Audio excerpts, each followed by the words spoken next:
Você sabe o que é uma profecia? Profecia é uma predição de coisas futuras. Profecia é o anúncio do que ainda não aconteceu, mas vai acontecer. A Bíblia fala que Deus não fará coisa alguma sem primeiro anunciar aos seus servos, os profetas.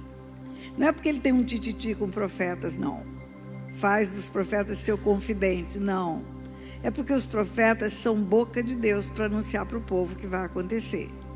Então Deus usa o profeta, anuncia para o profeta dizer para todo mundo o que vai acontecer. E tem algumas profecias que você conhece sobremaneira. Eu escolhi o profeta Isaías. São vários profetas bíblicos, vários. Mas Isaías foi de sobremaneira espetacular, usado por Deus para anunciar a respeito de Jesus. Isaías, por exemplo, é o que escreve no capítulo 7, no versículo 14. Portanto, o Senhor mesmo vos dará um sinal. Eis que a virgem conceberá e dará à luz um filho. E lhe chamará Emanuel. A virgem conceberá, dará à luz um filho. Isto aqui escrito 700 anos antes de Maria receber a visita do anjo que disse para ela: vai descer sobre você o Espírito Santo. O poder do Altíssimo vai te envolver. Você vai conceber o Deus conosco, o Emanuel.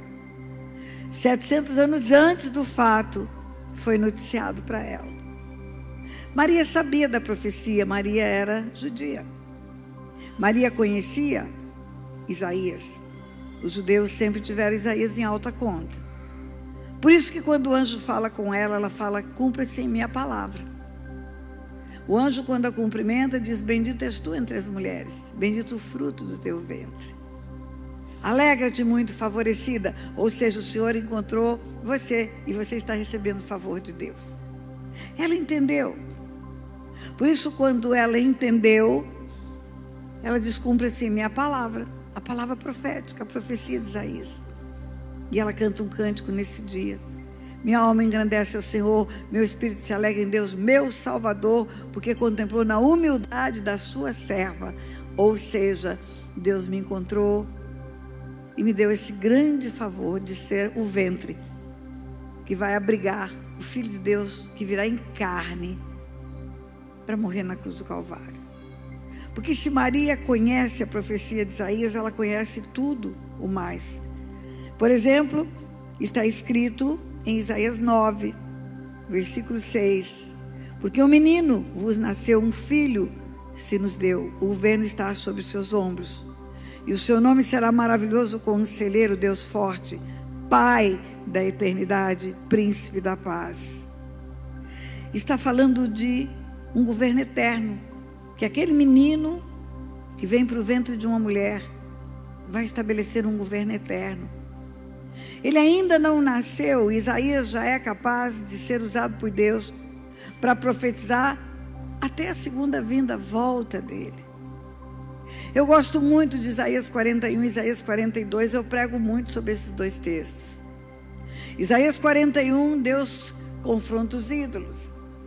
Isaías 41, Deus fala para os ídolos: se vocês são alguma coisa, se vocês sabem alguma coisa, anuncie o futuro. Quero saber se vai acontecer o que vocês vão anunciar. Ou então me conte o que vocês falaram no passado e se cumpriu, se foi verdade o que vocês disseram. Vocês não são nada. Isso em 41, no 42, Deus mostra que Ele é onisciente, que os ídolos não sabem nada, não são cientes nem oniscientes. E aí em Isaías 42 ele anuncia a primeira e a segunda vinda do Messias. Na primeira parte de Isaías 42 fala que ele não esmagaria a cana quebrada, não apagaria a torcida que fumega, não gritaria. Na segunda parte de Isaías 42 fala: ele sairá como valente, despertará o seu zelo como homem de guerra, gritará, lançará forte grito e a sua força contra os seus inimigos. É duas partes diferentes, porque são dois momentos diferentes. A mesma pessoa que vem primeiro como um cordeiro diante de seus tosqueadores, e a mesma pessoa volta para o governo. Aqui está falando do governo. Porque o menino nos nasceu, um filho se nos deu, o governo está sobre os seus ombros. E o seu nome será maravilhoso, conselheiro, Deus forte, Pai da eternidade. Ainda Isaías, no capítulo 11, do tronco de Jessé sairá um rebento, e das suas raízes um renovo.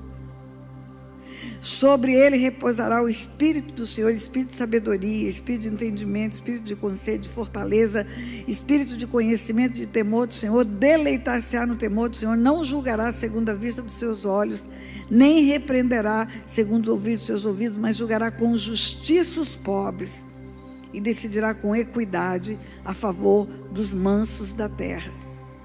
Ferirá a terra com a vara da sua boca, e com o sopro dos seus lábios matará o perverso. A justiça será o cinto dos seus lombos, e a fidelidade o cinto dos seus rins. Está falando do governo justo, do justo rei, daquele que virá para governo na terra. João, na ilha de Patmos, também como profeta, anuncia o Apocalipse. E lá no Apocalipse, João, instrumento de Deus, fala que ele viria para governo, e governo na terra com os santos. Lá está escrito: digno é o Cordeiro de abrir o livro e tirar o selo, porque foi morto, e com o seu sangue comprou povos de todas as raças, tribos e nações, e os constituiu reis e sacerdotes, e reinarão sobre a terra. Digno é o Cordeiro de abrir o livro e tirar o selo, porque foi morto. Então já nasceu, a profecia já se cumpriu, o menino já nasceu, a virgem já concebeu, e agora um profeta do final dos tempos já profetizando, ele já veio, e esse profeta profetiza um reino eterno. E um reino eterno com um povo chamado por ele, para reinar com ele. Escute bem o tempo do verbo, vocês jovenzinhos que estão aqui, para interpretar a Bíblia corretamente é preciso entender a língua portuguesa. A língua portuguesa nos ajuda a interpretar a Bíblia. Tempos do verbo, pronômios. Quando Jesus virá para governar a terra, está escrito: ele foi morto, e já foi, nós sabemos que ele já foi morto. E ele já concebeu, digno é o Cordeiro de abrir o livro, tirar o selo, porque foi morto, e com o seu sangue comprou é tempo passado do verbo, já comprou. Povos de todas as raças, tribos e nações, e os constituiu, já constituiu, já é coisa passada. Reis, sacerdotes, e reinarão, é futuro, e reinarão sobre a terra. É na volta dele, é no governo dele. Eu estou vendo aqui rainhas e reis e sacerdotes. Por que reis e sacerdotes? Porque como reis, vocês têm autoridade na terra, autoridade. E como sacerdotes, vocês têm um link, livre acesso ao trono da graça. Vocês têm a senha do Wi-Fi do céu como sacerdotes. Vocês já podem acessar o Wi-Fi do céu e chegar confiadamente ao trono da graça. Isaías profetiza também o sacrifício, a morte. Está escrito em Isaías 53. Certamente ele tomou sobre si as nossas enfermidades e as nossas dores. 53:4. Levou sobre si, e nós o reputávamos por aflito, ferido de Deus e oprimido, mas ele foi trespassado pelas nossas transgressões e moído pelas nossas iniquidades. O castigo que nos traz a paz estava sobre ele. O sacrifício da cruz, a morte do Messias, é para livrar o homem da condenação eterna. O homem estava condenado, todos pecaram em Adão, todos pecaram, todos foram condenados à morte eterna. Nenhum homem estava livre dessa condenação. Em João 3,16, quando fala da vinda do Messias, porque Deus amou o mundo de tal maneira que deu o seu Filho, para que todo aquele que nele crê não pereça, mas tenha vida eterna. O texto continua dizendo: ele não veio para julgar o mundo, ele veio para salvar, porque o mundo já estava julgado. Eu sou juíza federal. O julgamento terminado e acabado. Em direito, quando não cabe mais recurso, quando já transitou por todos os tribunais, às vezes a pessoa é julgada num tribunal aqui embaixo, mas ela se sente injustiçada, faz um recurso, leva para uma segunda instância, para um segundo tribunal. Mas quando termina todos os julgamentos, o último tribunal julgou, tem uma expressão em direito, fala, transitou em julgado. O que é transitar em julgado? Cobriu-se pelo manto da imutabilidade, não vai mudar mais. Transitar em julgado, uma sentença significa, não tem mais recurso, não cabe mais nada. E assim era a nossa sentença de condenação. Ela foi batida por um Senhor do universo. O martelo dessa sentença foi dado pelo próprio Deus. Todos pecaram, todos foram condenados. Não cabe recurso dessa condenação. Vai para a execução. Vai para a câmara de gás, ou para a forca, ou que tipo de morte, não sei. Mas aí, o Deus que nós amamos e que nos amou de tal maneira que enviou o Filho, Deus amou o mundo de tal maneira que deu o seu Filho unigênito para que todo aquele que nele crê não pereça, mas tenha a vida eterna. Para quê? Para ser condenado no lugar do homem. Não muda a sentença está feita, a sentença é imutável, é de condenação eterna. Cobriu-se pelo manto da invisibilidade, da imutabilidade, acabou. Nada muda mais essa sentença. Agora ela tem que ser executada, tem que haver morte. Não cabe mais recurso nenhum. E tem que ter um morto. Mas se o homem morre, ele fica morto. E Deus tem um plano. Ele manda o Filho dele, que ao mesmo tempo é homem e Deus. Recebe um corpo da virgem. A virgem conceberá, dará à luz um filho. Vai ganhar uma casca. O que a virgem dá? Apenas o DNA humano. E como homem, ele vai para a cruz e morre no lugar do homem. A sentença vai ser executada. Mas ele não é só homem, ele é Deus. Nele tem a dualidade de ser Deus e ser homem. E a morte não segura Deus, só segura o homem. Então ele ressuscita. Ele ressuscita dentre os mortos. Ele morre, a sentença é executada, é cumprida a pena, mas a morte não o segura, porque ele é Deus também. É esse o plano da salvação. É esse o plano. Ele foi transpassado pelas nossas transgressões, moído pelas nossas iniquidades. O castigo que nos traz a paz estava sobre ele. Pelas suas pisaduras fomos sarados. O profeta Isaías anunciou tudo. Anunciou a vinda dele em carne. Anunciou a cruz, anunciou o futuro, o governo dele. Anunciou a unção que ele traz para a terra. Hoje, falando para a liderança dessa igreja aqui à tarde, eu falei da unção messiânica, Isaías 61. O Espírito do Senhor está sobre mim, me ungiu para salvar, curar e libertar. É por isso que ele veio em carne, para como homem ter autoridade na terra. Lembra que eu acabei de falar para você que ele nos constituiu reis e sacerdotes? Nós fomos criados assim por Deus. Deus nos forma a imagem e semelhança dele. E lá no princípio da criação éramos reis e sacerdotes. O homem original formado por Deus tinha essa característica de ser rei e sacerdote. Ele era rei porque ele tinha governo da terra. Quando Deus forma o homem, a sua imagem, a sua semelhança, olha o pronome.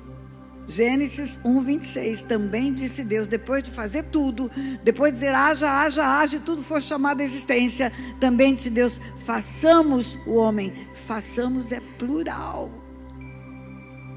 Façamos o homem à nossa imagem, conforme a nossa semelhança. Não está escrito também, disse Deus, farei o homem conforme a minha imagem. Aí seria singular. Façamos o homem conforme a nossa imagem, a nossa semelhança. Por que nossa? Porque Pai, Filho e Espírito Santo juntos, a Trindade juntos, fazendo aquele homem que foi formado para governar na terra. E continua o texto, Gênesis 1:26, façamos o homem conforme a nossa imagem, a nossa semelhança, e tem ele domínio sobre tudo. Sobre todos os seres, todos os animais, sobre toda a terra. O homem foi formado por Deus para dominar, para governo. Na terra ele é rei, ele governa na horizontal. E como sacerdote, ele chega confiadamente ao trono da graça. Esse é o projeto original de Deus, mas foi frustrado pelo pecado. A morte chegou. O salário do pecado é a morte. Morte é separação de Deus. Morte não é um caixão, 7 palmos abaixo do chão. Acabou. O reino sacerdotal acabou. Morreu. Mas não sabia o diabo que levou o homem ao pecado, que havia um plano de redenção. E o plano de redenção é narrado também por Isaías. Ou, ele escreve Isaías 61, palavra profética. Isaías, que eu estou lendo para vocês as profecias, nasceu no ano 685 a.C. Então são profecias escritas 700 anos antes de Jesus nascer. O profeta sendo usado por Deus para falar do futuro e revelar todas essas coisas. Em Isaías 61, ele fala da unção messiânica. O Espírito do Senhor está sobre mim, me ungiu para salvar, curar, libertar. Ou mudar a história do homem. Transformar o pranto em alegria, vestes de louvor em vez de espírito angustiado. Restaurar tudo. Restaurar cidades. Edificarão cidades antigamente assoladas, destruídas de geração em geração. Sereis chamados famílias benditas do Senhor. Eram malditas. Na cruz do Calvário também muda-se maldição em bênção. E ainda mais, os filhos andarão como um legado bendito na terra. A palavra profética de Isaías 61 é a redenção da humanidade. Em Jesus, porque na cruz ele foi moído pelas nossas transgressões, porque o nosso castigo foi pago sobre ele. Quando nós reconhecemos isso, o recebemos como Senhor e Salvador, em Jesus, transformamos maldição em bênção. Transformamos inferno em céu. Ao invés de morte eterna, vida eterna. Você está entendendo o que é uma profecia? Você está entendendo que um profeta anuncia o que nunca ele viu, mas Deus revelou para ele que vai acontecer? Isaías não estava vivo quando Jesus nasceu. E nem está vivo hoje para fazer a leitura de tudo isso. Mas você está. E agora sim, agora eu vou pregar para você. Agora eu vou te dizer o que o Espírito Santo me falou hoje aqui nesse altar. Primeira epístola de Pedro, apóstolo Pedro, andou com Jesus. Jesus já nasceu, já cumpriu-se a profecia da virgem conceberá. Ou, o anjo falou para ela, vai ser você. O anjo falou para José, não a deixe. O que dela está gerado é do Espírito Santo, você vai dar o nome de Jesus. O anjo falou para João, que nome, para José, que nome que ele tinha que dar para o menino. Vai dar o nome de Jesus. Já nasceu.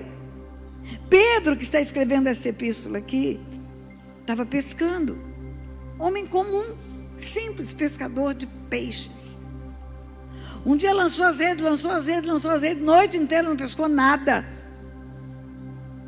Jesus já estava entre os homens, já tinha nascido, a virgem já tinha concebido. Ele já era ungido pelo Espírito Santo para salvar, curar e libertar. E aí Jesus chega na beira do lago, justamente quando Pedro está enrolando as redes, porque não pescou nada, frustrado, chateado, cansado, abatido. Jesus pede o barco dele, deixa eu entrar. Jesus estava falando para uma multidão, de aldeia em aldeia, de cidade em cidade, juntando gente. Uns seguiam Jesus porque gostavam de ver milagres, outros de curiosidade, outros porque queriam algum benefício.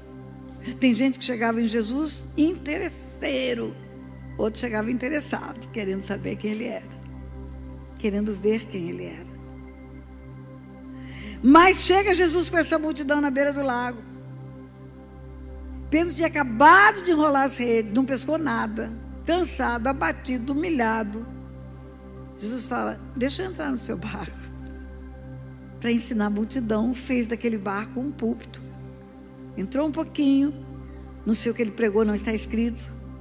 Está no Evangelho de Lucas, capítulo 5. Mas depois, ele disse para Pedro, agora vai mais fundo. Pega o barco e vai mais fundo. Era de manhã. Se não pescou a noite inteira, agora que o sol está quente, cheio de gente falando em volta do lago, agora que não pesca nada. Só barulho.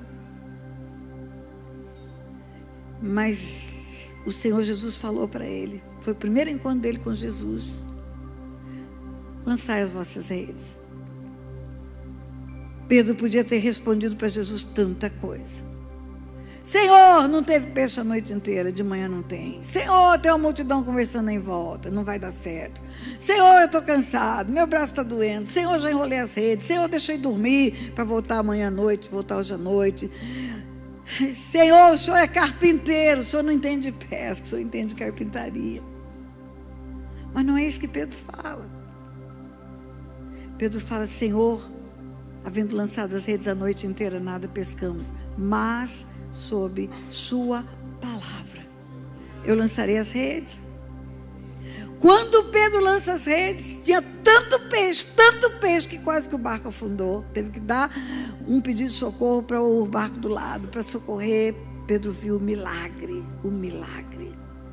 Ele entendeu que aquele que estava na frente dele era o Messias.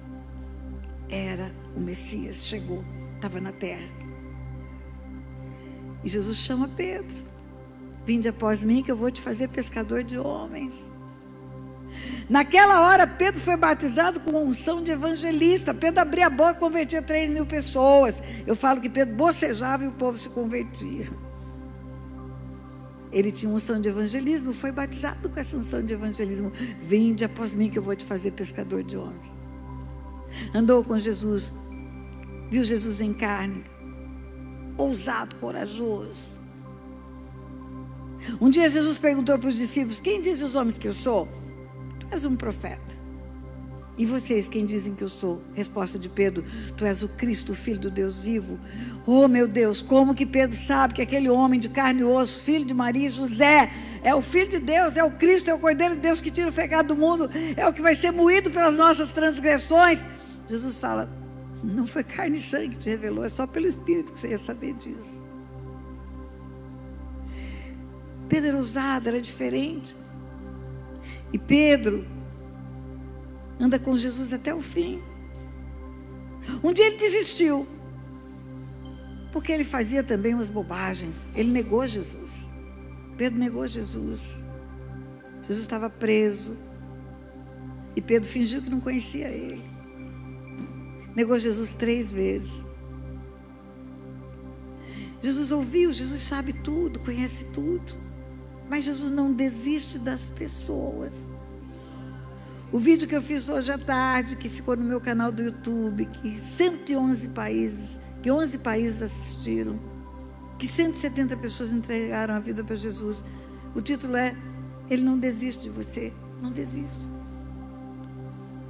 Pedro voltou a pescar, acabou. O Redentor foi embora, morreu na cruz, foi embora. Mas Jesus volta para a beira do lago. Pedro volta a pescar. Só que agora Jesus volta sozinho, não volta com multidão. Aquece o fogo para assar o peixe que Pedro estava pescando. Quando Pedro sai do barco, reconhece.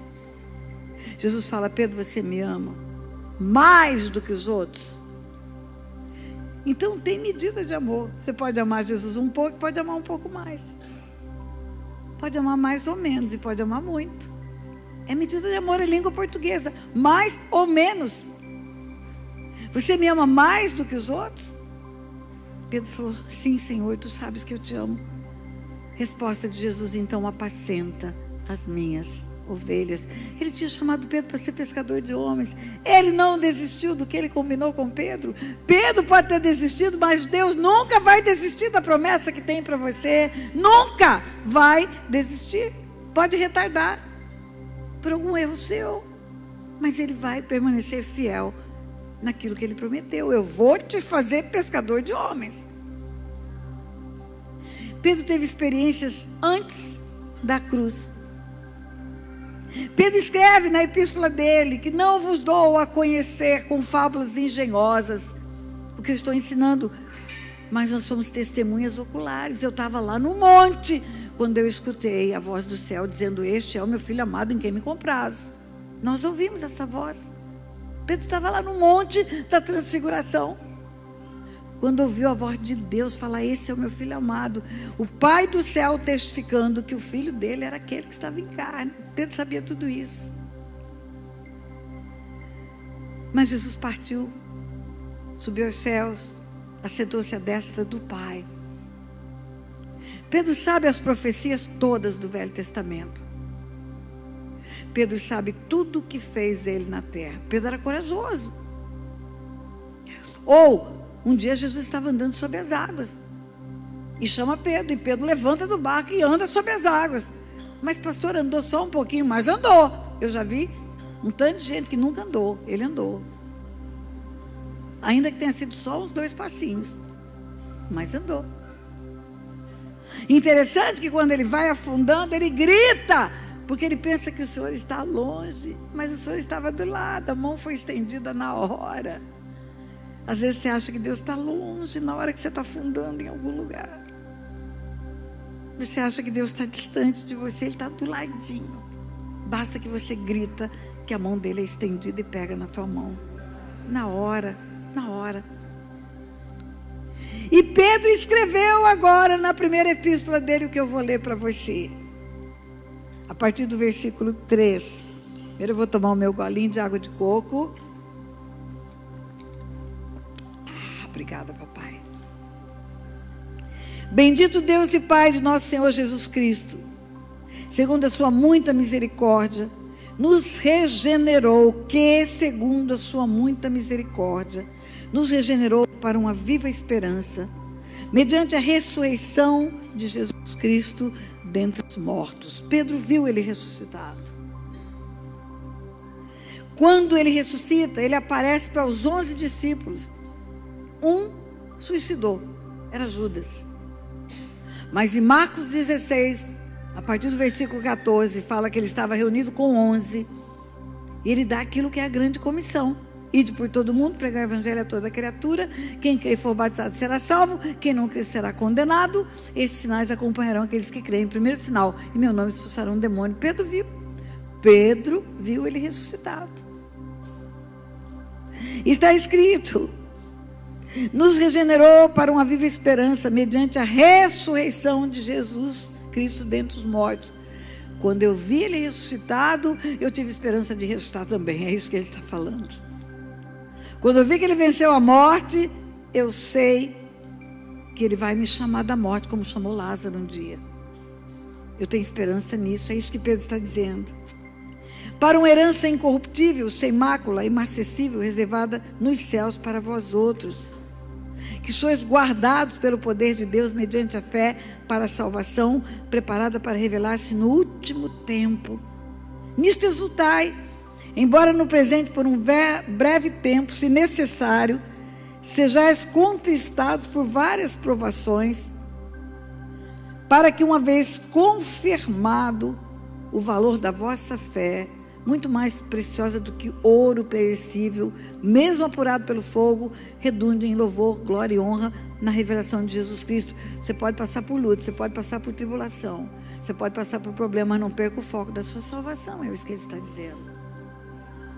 Deus não fala que não passarás pelas águas, mas ele não vai morrer afogado. Deus não fala que não vai passar pelo fogo, mas não vai ser queimado. Deus não fala que não tereis aflições. Tereis aflições, mas vencereis. Deus não fala que o vento, a chuva e a tempestade só vem para a casa firmada sobre a areia. Não, vem sobre a casa firmada sobre a rocha também. Vem para as duas casas. Vem para o ímpio e vem para o salvo. Não fala que nós não teríamos lutas. Não fala que não haveria problemas. Tem de bom ânimo, eu venci o mundo. Você vai vencer, é isso que ele diz. E ele continua, versículo 8: a quem não havendo visto, há mais, no qual não vendo agora, mas crendo, exultais com alegria indizível e cheia de glória. Vocês que não viram ele, que não viram ele andando entre vocês, eu vi, só falta ele dizer eu vi. Mas acredite, obtendo o fim da vossa fé, que é a salvação da vossa alma. Sem fé você não vai para a salvação. A Bíblia diz que tem que crer com o coração e confessar com os lábios que ele é o Senhor. Tem que crer que Ele é quem Ele diz que é e que Ele fará o que Ele diz que fará. Tem que crer que Ele voltará e buscará a sua igreja. Tem que crer que, como Ele diz no sermão profético, que verão o Filho do Homem vir nas nuvens com poder e grande glória. E continua Pedro. Foi a respeito desta salvação que os profetas indagaram, inquiriram, os quais profetizaram acerca da graça a vós outros destinados. Os profetas falaram que Ele viria. Os profetas contaram que Ele nasceria de uma virgem. Os profetas falaram do seu governo, mas não viram, só anunciaram. E Ele diz: acerca da graça a vós outros destinados, investigando atentamente qual a ocasião ou quais as circunstâncias oportunas indicadas pelo Espírito de Cristo que nele estava, ao dar de antemão testemunho sobre os sofrimentos referentes a Cristo e sobre as glórias que os seguiriam. Os profetas não viram, mas pelo Espírito eles escreveram. Eles não viram o que Pedro viu, mas por instrução do Espírito Santo fizeram o anúncio. O prenúncio da vinda do Messias. E ele continua, versículo 12: a eles foi revelado que não para si mesmo, não para eles. Eles só foram instruídos como profeta para anunciar para nós. A eles foi revelado que não para si mesmo, mas para vós outros ministravam as coisas que agora foram anunciadas por aqueles, pelo Espírito Santo enviado do céu, vos pregaram o Evangelho, coisas essas que os anjos anelam para escrutar. Os anjos gostariam de ver o que vocês viram, de saber o que vocês sabem. Vocês sabem as profecias, vocês sabem os anúncios, vocês sabem o cumprimento. Jesus já veio, Ele está dizendo isso. Os anjos gostariam de ter esse benefício de anunciar o Evangelho. E continua Pedro, escute bem: por isso, cingindo o vosso entendimento, sede sóbrios e esperai inteiramente na graça que vos está sendo trazida na revelação de Cristo, de Jesus Cristo. Como filhos da obediência, não vos amoldeis as paixões que tinhas anteriormente na vossa ignorância, quando vocês eram filhos da desobediência, quando vocês eram filhos daquele que ensina a ser rebelde contra Deus. Só tem duas paternidades no mundo espiritual, sabia? Ou você é filho de Deus, ou você é filho do diabo. Se não for filho de Deus, vai ter como pai aquele que é o que se rebelou contra Deus. Só tem duas paternidades. No mundo natural, tem a paternidade biológica, tem a paternidade adotiva. Mas no mundo espiritual, Deus é pai dos espíritos.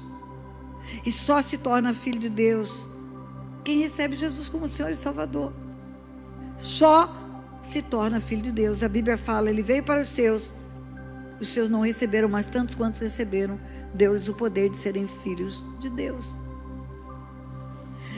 O livro de Apocalipse, capítulo 21, versículo 7, Deus fala: o vencedor herdará todas essas coisas, eu lhe serei Deus e ele me será filho. Não tem um reino médio, tem dois reinos extremos: império das trevas e reino da luz. Dois governos no mundo espiritual. Jesus fala: quem não é comigo é contra mim, quem comigo não ajunta espalha. Não tem um lugar neutro no mundo espiritual. Ou é luz ou é trevas, ou é luz ou é trevas, ou é luz ou é trevas, ou é luz ou é trevas. E quem é o Pai das luzes? Jesus, Pai Todo-Poderoso, Deus Todo-Poderoso. Quem viu seu Filho, que vem ser a luz do mundo. E Ele veio para resgatar os que estavam no vale da sombra da morte. O que é a conversão de um homem? É a transposição do império das trevas para o reino da luz. Ou está no império das trevas, onde o governo é daquele que ele obedece. A autoridade sobre o desobediente é Satanás. Quando ele fala: como filhos da obediência, não vos amoldeis as paixões que tinham anteriormente na vossa ignorância. Pelo contrário, segundo é santo aquele que vos chamou, tornai-vos santos também vós em todo o vosso procedimento. Porque está escrito: Sede santos, porque eu sou santo. Ora, se invocais como Pai, aquele que sem acepção de pessoas julga segundo as obras de cada um, portai-vos, pois, com temor durante o tempo da vossa peregrinação. Sabendo que não foi mediante coisas corruptíveis, como prata ou ouro, que fostes comprados, resgatados do vosso fútil procedimento, que vossos pais vos legaram, mas pelo precioso sangue, como de cordeiro, sem defeito, sem mácula, o sangue de Cristo. Conhecido com efeito antes da fundação do mundo, porém manifestado no fim dos tempos, por amor de vós. Por amor do homem, Ele manifestou o Filho dele na terra. Por amor do homem, Ele cumpriu as profecias. Por amor do homem, Ele anunciou as profecias. E aí você entende por que esse mesmo Pedro fala: vós sois raça eleita, nação santa, sacerdócio real, povo escolhido, para proclamar as virtudes daquele que vos chamou das trevas para a luz. O anúncio da vinda dele passou pelos tempos.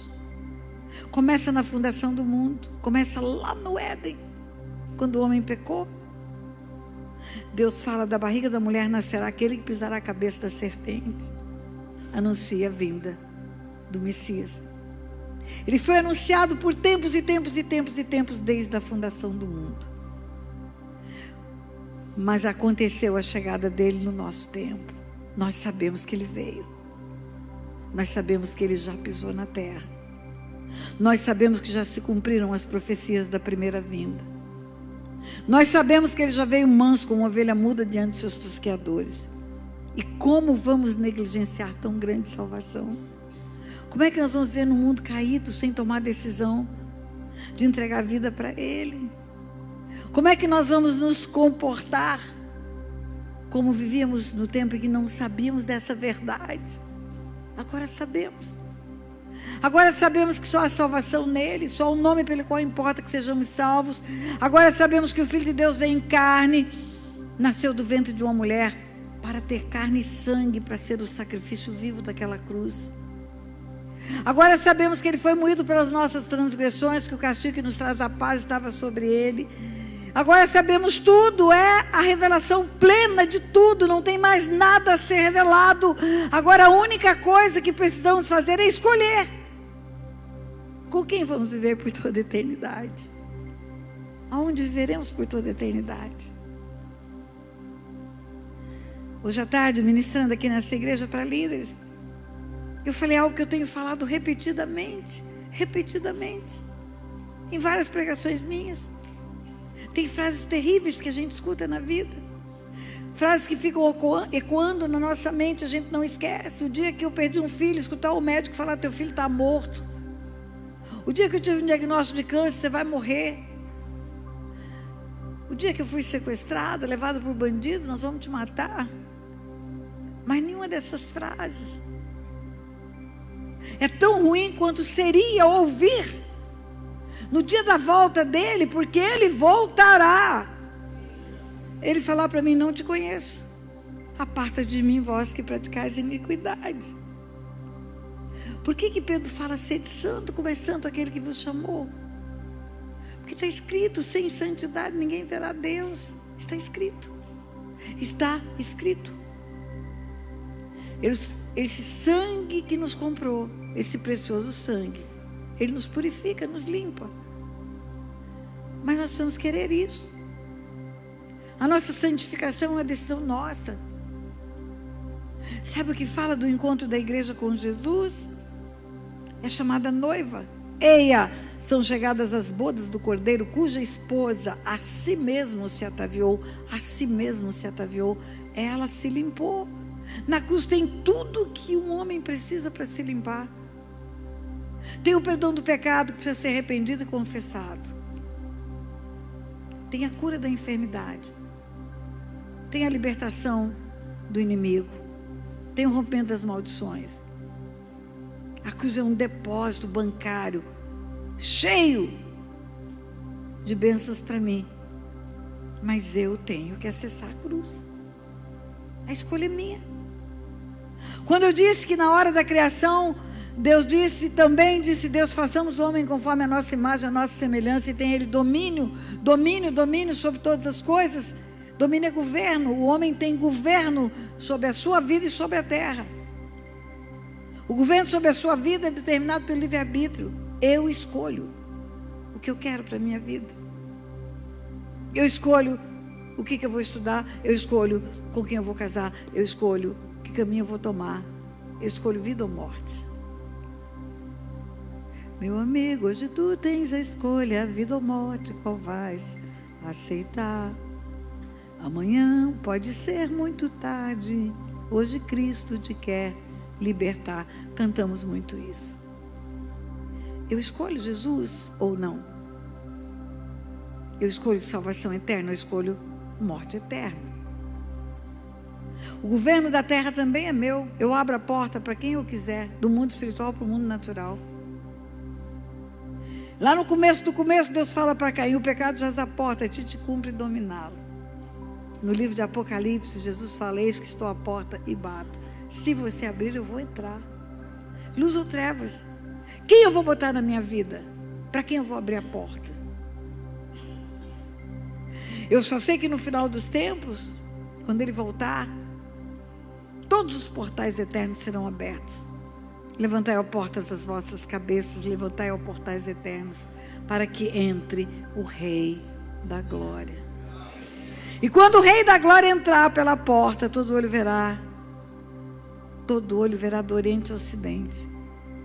E Ele mesmo, quando Ele faz a palavra profética e a outra profecia, em Marcos 13, o sermão profético, Ele fala: e verão o Filho do Homem vir nas nuvens com poder e grande glória. E Ele reunirá os seus escolhidos. Como assim escolhidos, pastora? Escolhidos são filhos prediletos? Não, um dos textos proféticos fala que Ele vai julgar os povos com equidade. Sabe o que é equidade? Equidade é uma justiça imparcial. Em direito a gente fala decisões equânimes para casos análogos. Difícil, né? Quase uma linguagem estranha. São julgamentos iguais para casos parecidos. Ele não tem predileção por ninguém. Ele julga os povos com equidade. Ele julga todo mundo do mesmo jeito. Jeremias 9:23 fala: não se glorie o rico na sua riqueza, o sábio na sua força, o rico e o sábio na sua sabedoria, o forte na sua força. Mas se gloriar, glorie-se em me conhecer. Deus fala: me conhecer, que eu faço misericórdia, justiça e juízo na terra. Disso me agrada, diz o Senhor. Misericórdia vem primeiro. A misericórdia de Deus é a causa de não sermos consumidos. A misericórdia dele nos alcançou, nos dando um favor imerecido. Nenhum homem na face da terra merece salvação. Nenhum. Mas a salvação vem pela graça. A graça é um favor que não mereço. Mas não aceitando a misericórdia, tem a justiça. E vindo a justiça, vem o juízo. Juízo é julgamento, agora é julgamento. Juízo é julgamento. Justiça é enquadramento com os princípios de Deus. Deus não tem prazer na morte de ninguém, Ele escreve na palavra dele. Ele não quer que ninguém seja julgado, Ele não quer que ninguém, porque se todos forem julgados, todos sucumbirão. Quem resistirá ao julgamento de um Deus tão justo e tão santo? João 3,16 fala: porque Deus amou o mundo de tal maneira que deu o seu Filho unigênito para que todo aquele que nele crê não pereça, mas tenha a vida eterna. Legal, e eu disse a você que está escrito que Ele não vem para julgar o mundo, Ele vem para salvar o mundo, porque o mundo já está julgado. Diz assim: porque Deus amou o mundo de tal maneira que deu o seu Filho unigênito para que todo aquele que nele crê não pereça, mas tenha a vida eterna. Porquanto Deus enviou o seu Filho ao mundo não para que julgasse o mundo, mas para que o mundo fosse salvo por ele. Quem nele crê não é julgado, o que não crê já está julgado. Já foi feito o julgamento, a sentença já transitou em julgado. E sabe como termina João 3? No versículo 38, Por isso, quem crê no Filho tem a vida eterna. O que todavia se mantém rebelde contra o Filho não verá a vida eterna, mas sobre ele permanece a ira de Deus. O que é permanecer? Vai continuar. O julgamento já foi feito. A ira de Deus já foi estabelecida pelo pecado do homem. A transgressão do homem já foi o gatilho para o julgamento acontecer e a condenação acontecer. E já permanece esse julgamento que só acaba quando Jesus entra na frente. Quando ele diz: me mata no lugar dessa pessoa e deixa ela viver. Eu quero terminar essa noite aqui dizendo para você que todos os profetas que profetizaram tudo sobre o Messias não tiveram a alegria de saber que ele já veio. Anunciaram coisas futuras, mas você sabe que ele veio. Você sabe. O mundo ficou dividido em antes e depois. Antes e depois de Cristo. Você sabe que há 2000 anos e quase 2025 anos, lá em Jerusalém, naquele lugar chamado Gólgota, ele foi crucificado, moído pelas nossas transgressões, como Isaías profetizou. Já se cumpriu. E você sabe que ele voltará. Porque não só profetas disseram, como os anjos que viram ele subir, na hora da subida, falaram para quem assistiu a ascensão dele: varões galileus, do jeito que estão vendo ele subir, ele vai descer. E ele mesmo disse para os discípulos: eu vou, mas eu volto. Na casa do meu pai há muitas moradas, eu vou preparar lugar para vocês. E tudo isso nós já sabemos. Então agora o que resta? Receber esse presente que foi dado pelos profetas para nós. Que foi dado pelo próprio Filho de Deus, que se entregou, se deu, se doou. Hoje à tarde, quando eu preguei na live, eu falei que ele diz: eu entreguei a minha vida, ninguém tomou, eu dei a minha vida. E eu mesma retomei. E agora? E agora só resta saber: você quer receber esse sacrifício? Você quer receber Jesus como Senhor e Salvador de sua vida? Você quer entregar seu coração nas mãos dele? Você quer permitir que ele conduza a tua vida? Você quer se tornar raça eleita, nação santa, sacerdócio real, povo escolhido para proclamar as virtudes daquele que vos chamou das trevas para a luz? Se você quer, é simples. É só você dizer: eu quero. Olha esse homem bonito que está aqui. Fica em pé, meu amor. Fica em pé. Fica em pé para você ser visto por todo mundo. É meu marido, tem 86 anos. O ano que vem, dia 10 de julho, nós vamos fazer 60 anos de casado.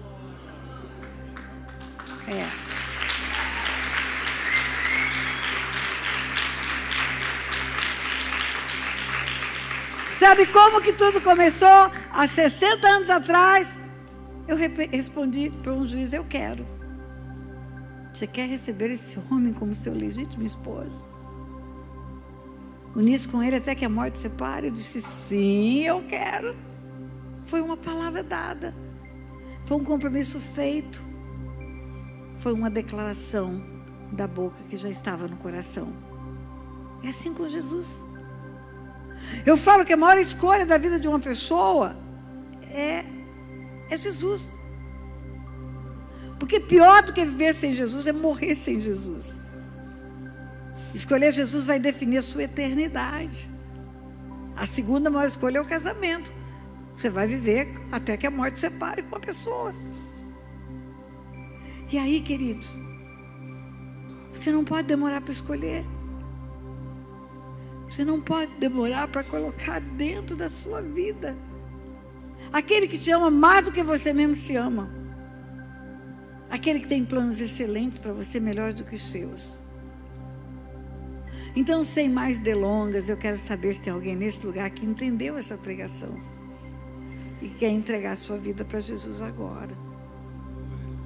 Se você nunca nunca fez essa declaração, que você o recebe como teu Senhor e teu Salvador, que você o quer como dono da tua vida, vem aqui na frente, vamos fazer junto isso. Vamos fazer junto isso. Sai do seu lugar e vem aqui à frente. Isso. Isso. Glória a Deus. Glória a Deus, glória a Deus, glória a Deus. Venha. Venha. Venha. Pessoal da igreja, vem receber esse povo. Vem receber esse povo. Não te envergonhe de fazer isto. Jesus fala que aquele que o confessar diante dos homens, ele confessaria diante dos anjos dele quando ele viesse buscar. Não tenha vergonha de confessar publicamente a entrega da sua vida para Jesus. É a maior decisão da sua vida. É a decisão de onde você vai passar a sua eternidade. Se tiver mais alguém, venha. Se tiver alguém que está brigado com Deus, fora da igreja, aproveita. Aproveita essa noite, venha. Venha, venha, a hora é essa. Depois nós vamos adorar e cantar mais um pouco. Venha. Glória a Deus.